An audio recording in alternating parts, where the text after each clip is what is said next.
Ang magandang balita ayon kay Mateo. Ikalimang kabanata. Nang makita ni Jesus ang napakaraming tao, umakyat siya sa bundok. Pagkaupo niya ay lumapit ang kanyang mga alagad at sila'y tinuruan niya ng ganito. Mapalad ang mga taong walang inaasahan kundi ang Diyos, sapagkat mapapabilang sila sa mga pinagaharian ng Diyos. Mapalad ang mga nagdadalamhati, sapagkat aaliwin sila ng Diyos. Mapalad ang mga mapagpakumbaba, sapagkat tatamuhin nila ang ipinangako ng Diyos.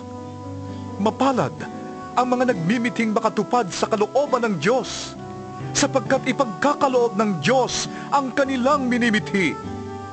Mapalad ang mga mahabagin, sapagkat kahabagan sila ng Diyos.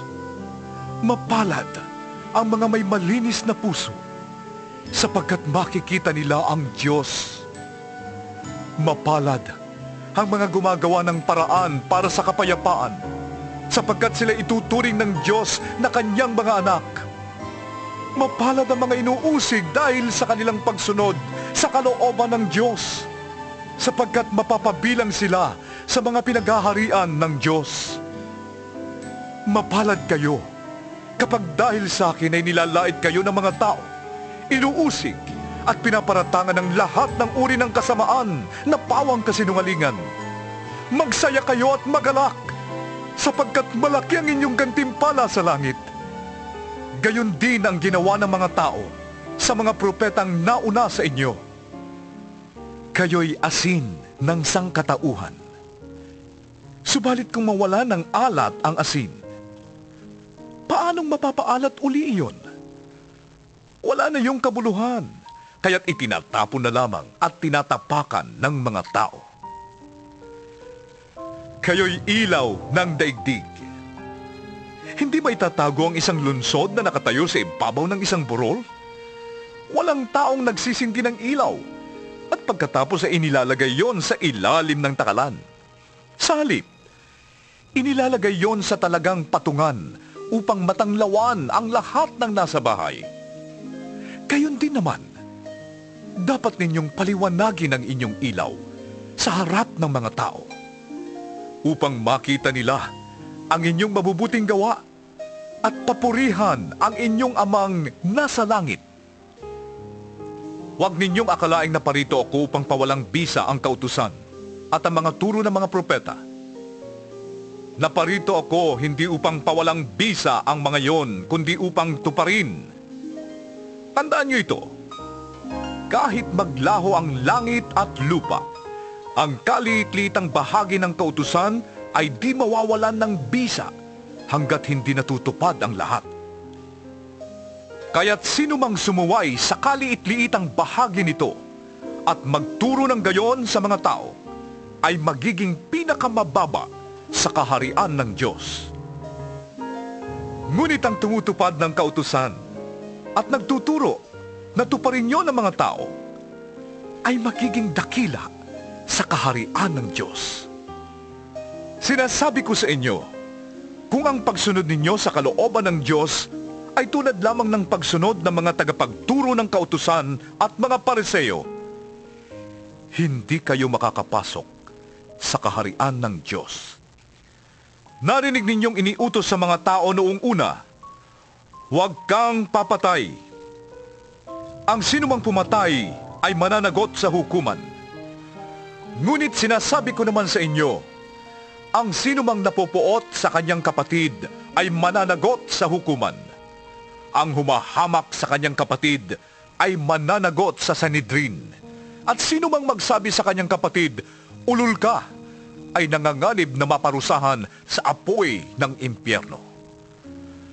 Kaya't kung naghahandog ka sa altar at maalala mong may sama ng loob sa iyong kapatid mo, iwan mo muna ang iyong handog sa harap ng altar at makipagkasundo ka sa kanya.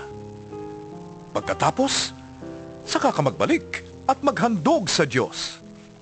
Kung may ibig magsakdal sa iyo, makipag-ayos ka agad sa kanya bago makarating sa hukuman ang inyong kaso.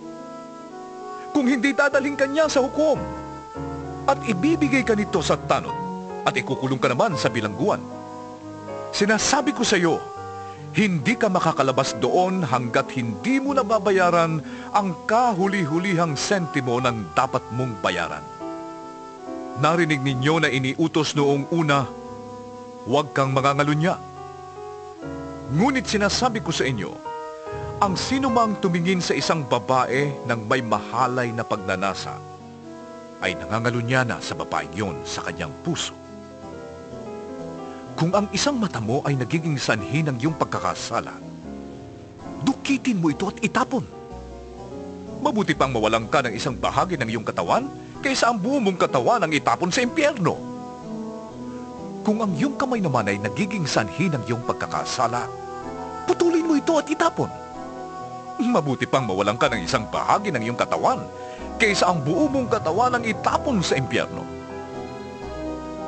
Sinabi rin naman, kapag diniborsyo ng isang lalaki ang kanyang asawa, ito'y dapat niyang bigyan ng katibayan ng diborsyo. Ngunit sinasabi ko sa inyo, kapag diniborsyo ng isang lalaki ang kanyang asawa, maliban kung ito ay nangangalunya, itinutulak niya ang kanyang asawa sa kasalanang pangangalunya. At sino mang mag-asawa sa babaeng hiniwalayan, ay nagkakasala rin ng pangangalunya. Narinig din ninyong iniutos noong una, huwag kang susumpa na walang balak na tuparin ang iyong pangako. Sa halip, tuparin mo ang iyong sinumpaang pangako sa Panginoon. Ngunit sinasabi ko sa inyo, huwag na kayong manunumpa kapag kayo'y nangangako. Huwag ninyong sasabihing, saksi ko ang langit, sapagkat ito'y trono ng Diyos. O kaya'y, saksi ko ang lupa, sapagkat ito'y tuntungan ng kanyang mga paa.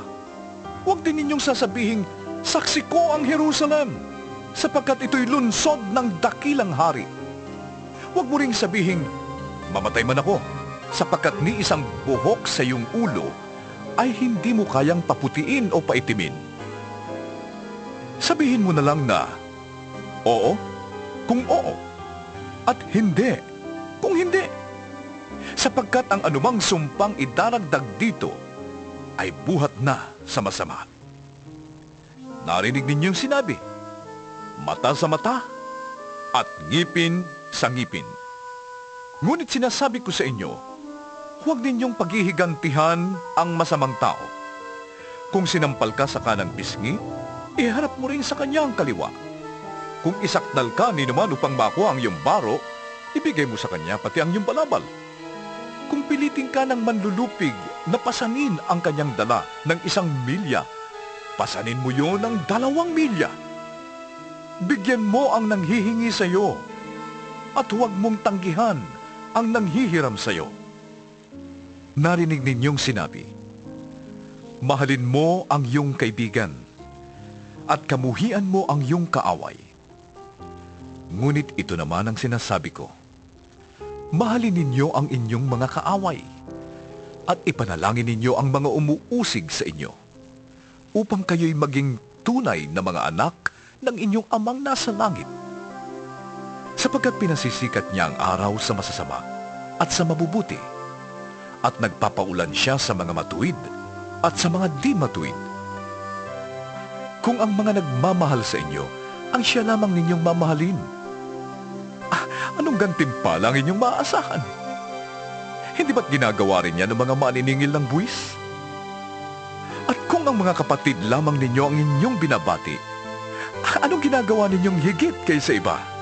Ginagawa rin yan ng mga hentil. Kaya maging ganap kayo, gaya ng inyong amang nasa langit.